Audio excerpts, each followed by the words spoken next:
Not a single person in the entirety of the Soviet Union went to demonstrate and say, no, we need to save this country. Is Angela Merkel complicit? Is she partially responsible for what happened? Yes, we can have the discussion. But there is no comparison with the responsibility of the population of Russia. I met many Russians in America who came like I did like 30 years ago, and they support Putin. Tonight, we look beyond politics into how Russian culture itself has become a weapon. Tanks in circuses, films turned into propaganda, and artists worshipped like generals. With us, historian and professor at the National Defense University in Washington, D.C., Peter Eltsov. Peter, hi. Long time no see. Yeah, very nice to see you again, Nataliia. Thank you for having me. Peter, let's go straight to the point.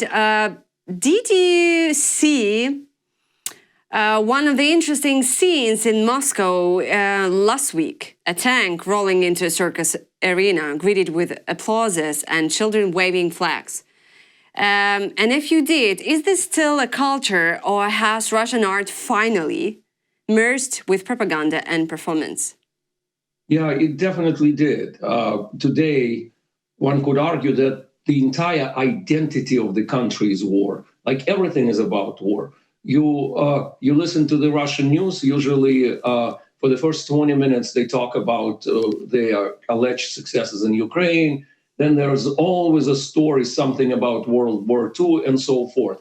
But this, I think, crosses all the red lines.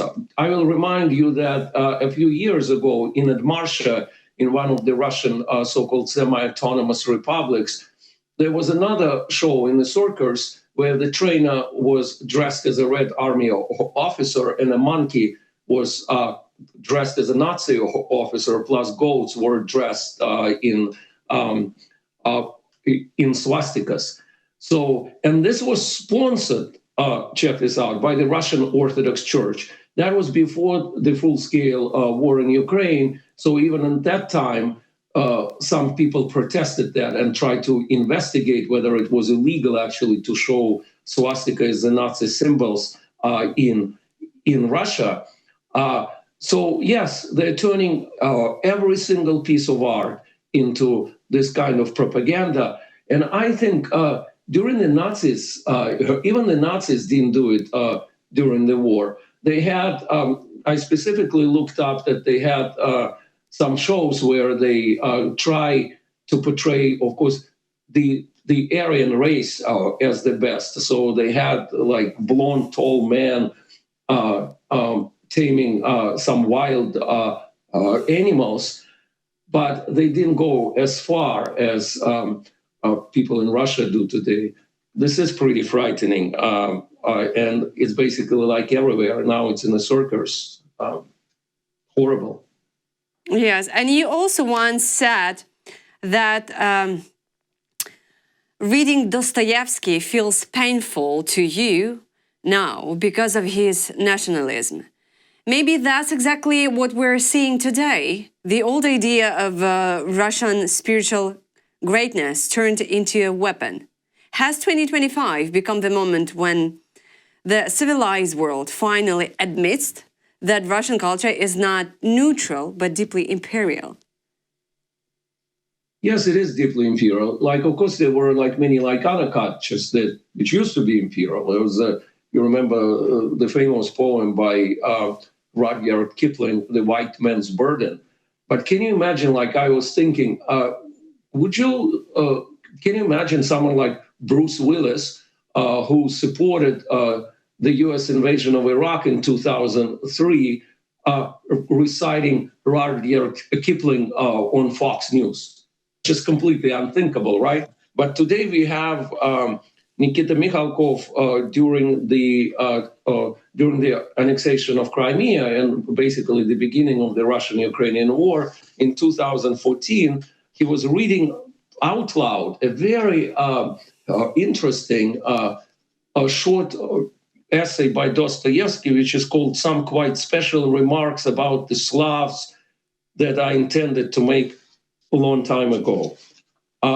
So there is a quote there: "Russia never will have and never has had anyone who can hate, envy, slander, and even display open enmity toward her as much as all these Slavic tribes will the moment Russia liberates them and Europe agrees to recognize their liberation. So, like another comparison, for example, the famous composer Wagner, who has for years been banned in Israel, wrote an infamous, deeply, deeply anti-Semitic. Can you imagine today, like the Germans, like reciting it, reading it out loud on the German TV? So Dostoevsky, as you brought him up, yes, he is a very conflicted personality. He started as a socialist, then went a full circle, became a vehement monarchist, celebrated the conquest of Central Asia. And when he talks about Slavic tribes here, he clearly, not even mentioning Ukraine, he's talking mostly about the Slavic nations on the Balkans, which became free as the result from the Ottoman Empire, as a result of the Russo-Turkish War. Yes, they're bringing up the worst imperialist sentiments of the Russian culture.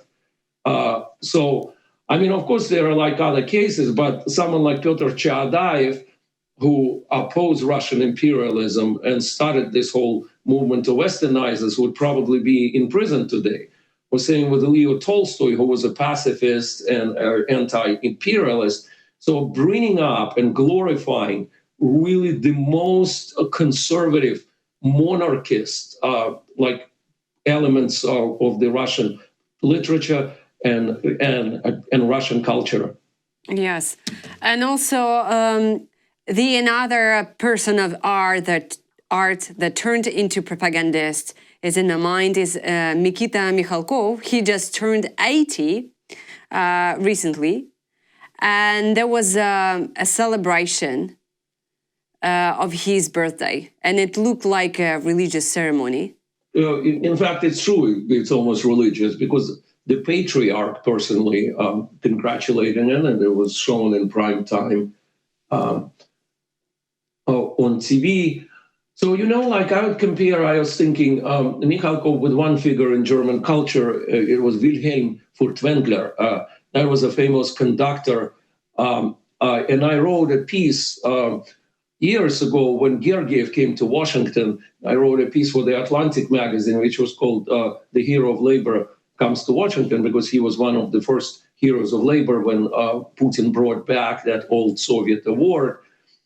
But the difference, say, between Gergiev, Mikhalkov, and Furtwängler never joined the Nazi party. And there was a discussion after the war where he was guilty. He was definitely complicit because he was the #1 top musical conductor, of the Nazi era. And many American Jews after the war refused to play with him. But there's a discussion in the literature how complicit he was in the system. These guys, like Mikhalkov or Gergiev, they're tremendously complicit. I mean, Gergiev, at least he doesn't talk much about politics, but he clearly supports Putin. But Mikhalkov, he vehemently supports the war. He, as you know, with his political talk show, Bisagon TV. So, yes, it's quite a remarkable transformation about the man who actually, he never joined the Communist Party. His brother lived in the West, but he became like almost, I mean, for him, Putin is a sacred figure. I think he would be happy to crown him and make him the next czar to bring back monarchy to Russia. That's how far it goes with him today. What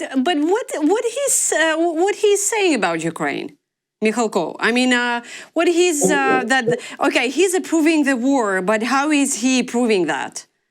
Approving. Well, I think he says, like we talked about, this type of people, they don't see Ukraine as an independent state. They see Ukraine as a historic Russia. So another example, talking about film propaganda and Dostoevsky, there was a very, very famous TV series based on the Dostoevsky famous novel, The Idiot. It was made, I think, in 2003, and it was extremely popular. And I recently watched it. It is a very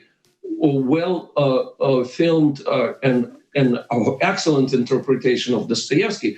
You know that the film director Bortko, he was born and raised in Kiev. And he is a vehement supporter of the war. He says that the Kiev is purely a Russian city. It needs to be brought back. There's no such thing as Ukraine. Then I started looking at the actors who played in this movie. And they were at that time in their 30s, or like most of them, the younger part of the crew. So today, all of them support the war. All of them, except maybe for one very decent and old Soviet actor who is silent today in his 90s, Oleg Basilashvili from St. Petersburg. I personally met him several times. He's clearly against the war. He just, I guess, afraid to talk about it. He doesn't want to go to prison. But all of them are in favor of the war. So yeah, this is a very tragic reality of the situation that these people, I mean, what they say basically that there is no such thing as Ukraine. This is all historic Russia. It needs to be brought back. And Mikhalkov personally just recently, I think, reiterated it, that it's basically an invented falsehood, as Solzhenitsyn called it. Ukraine, there's no such thing as Ukrainian language. There's no such thing as Ukraine. So that's what they say. Mm-hmm. Do you think that's ideologically supported by their ideology, or that's the money they are getting from the Kremlin? I think some of them genuinely believe that. Like a person like Mikhalkov definitely believes that. Bortko believes that. Yuri Bashmet believes that. There are many genuine supporters of Putin, and I try to explain in the West. Maybe someone like Kirkorov or some pop stars. I forgot there is this young pop star, super patriotic. So some of them, like I would think pop stars make it, a lot of them do it for money. Yeah. Because no one needs them in the West. Mikhalkov doesn't really need money. He has a lot of money anyway. So Bortko made several very famous films. He doesn't have to speak because there are people, I feel, who don't support the war, but they're silent because they're afraid for their careers, their families, and so forth. These people don't have to speak, and they speak genuinely. I don't think they do it for money. Those particular individuals, like Gergiev, Bortko, Mikhalkov, they believe this ideology. That's so sad, to be honest. So yes, it's a tragedy. I would say it's the same as in Germany. I mean, people believed in Hitler, supported Hitler. They believed in that political system. So very genuinely. But what about the Russian opposition, like Navalny, Karamurza?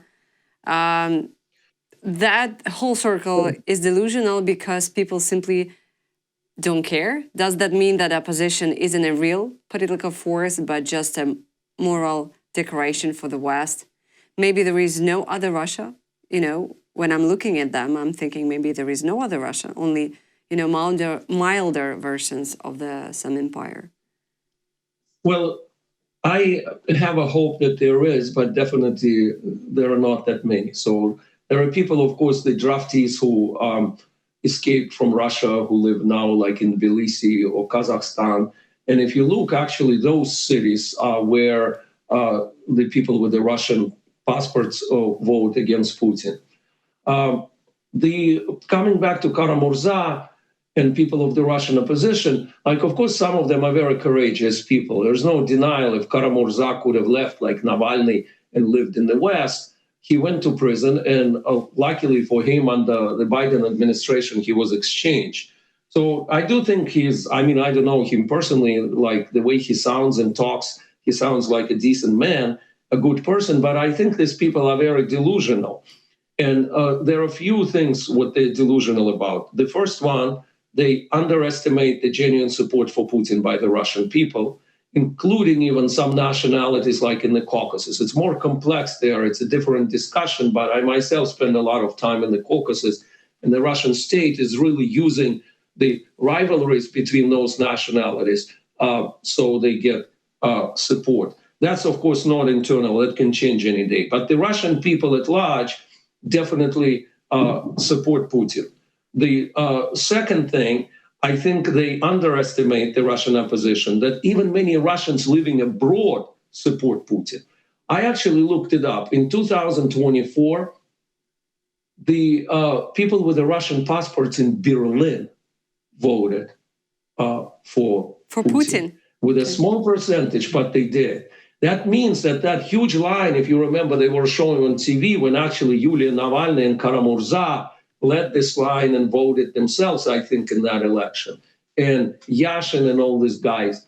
Still, the Russian Germans voted both in Bonn and Berlin for Putin. I mean, that's the reality. I met many Russians in America who came like I did like 30 years ago, and they support Putin today, and they don't support Ukraine.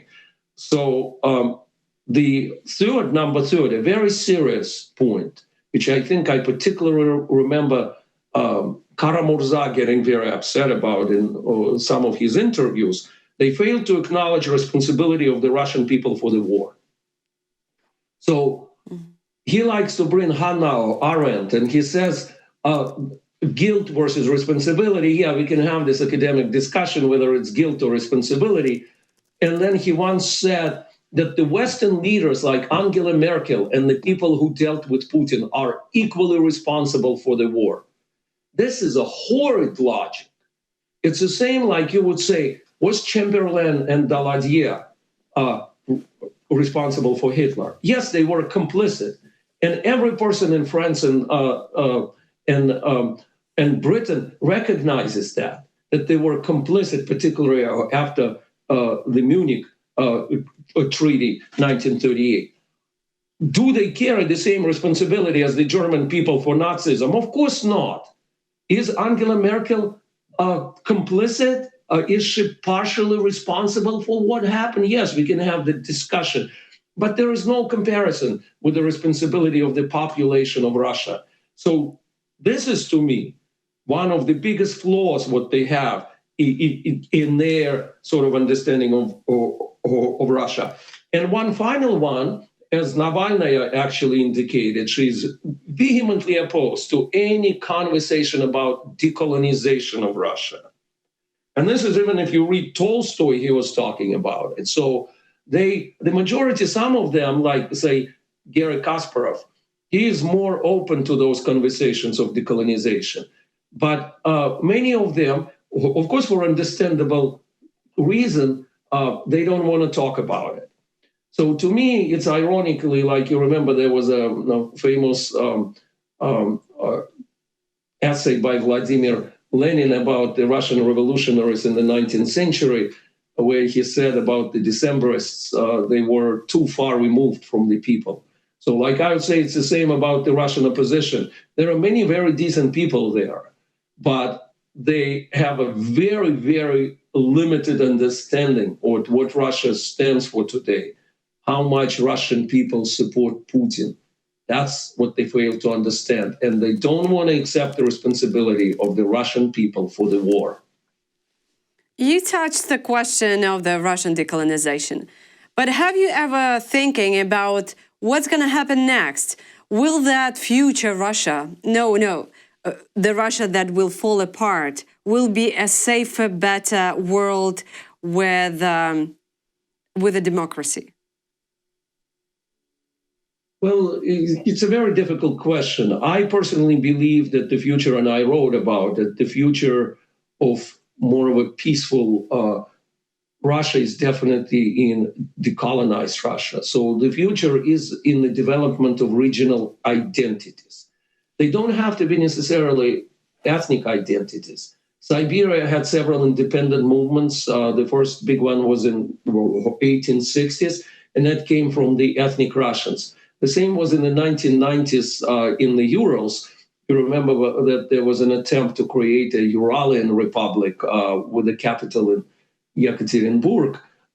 So I think, as we see in the history of Russia, as soon as this dictatorship, a very authoritarian rule ends and Moscow becomes weak, there are all these movements for separatism. So I do believe it's possible, and I do believe it will happen one day, but it's only possible with this disintegration and the development of local regional identities, which are there. I know for sure because I talked even from like Russian speaking, totally like ethnically Russian people from Siberia. They have their own identity. They very often say, even in the United States, they say, well, you're Russian. They say, oh, well, I am, but I'm from Siberia. So the idea of Siberiak in Russian is actually very unique in a sense that it doesn't have an ethnic connotation. So you can be like of any linguistic, ethnic background. So like in the long term, like I'm optimistic that it's possible because all empires collapse. Can you imagine like the Ottoman Empire, Turkey becoming democratic without falling apart, or the Austro-Hungarian Empire? So one day it will happen. When? It's very difficult to predict, definitely not under Putin. Yes, and just to follow up on that one, if culture, is there any chance that culture will not justify by violence? And, you know, can there be a culture without empire, without myth, without a cult of death? Well, you need to reconcile, yes, to digest your culture. As I gave you examples from, say, the British culture, which had empire embedded in it, which German culture, which has deep anti-Semitism in their culture, and also the culture of cultural superiority. Is Nietzsche responsible for Nazism? All these ideas, very conservative ideas. Germans today are handling it, though there are frightening tendencies, both in like Anglo-American world and the German world, Hungary, with the revival of this kind of nationalism, imperialism. I do think it's possible, but empire needs to collapse. And then you read Dostoevsky and enjoy his characters and not his diaries. You enjoy his psychological dramas, but not his notes like on the conquest of Central Asia. So yeah, I'm cautiously optimistic. Yes. You know, I was recalling the quote from Ukrainian historian Yaroslav Hrytsak. He's from Western Ukraine, from Lviv. And once he said that the empires collapsing are not unnoticeable. So it's just happening very quickly. Well, if you think the Russian Empire collapsed in 92 times, right? In 1917, right. Yes. It happened very fast. It happened very fast.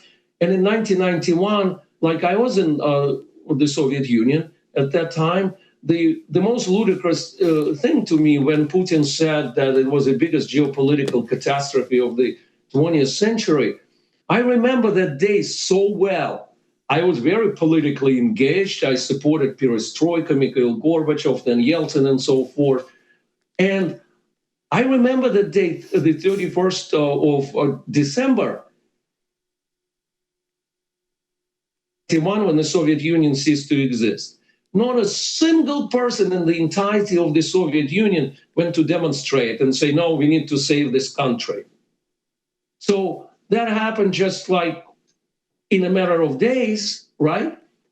And that can happen. On that, I actually, like, I agree with Karamurza. Karamurza believes that he will go back one day. So, I mean, Solzhenitsyn believed that too, and people were laughing at him. I think Karamurza may have a point. I also believe I may be able to go at least visit one day because Putin will die before me. I hope so. And the new person is unlikely. Maybe in a short term it will become worse and then better, but I don't think his system will exist for a very long period of time. Yeah, you're right. People who's living outside of Ukraine have much more chances to see when people will die rather than people in Ukraine. But that's just, a dark humor.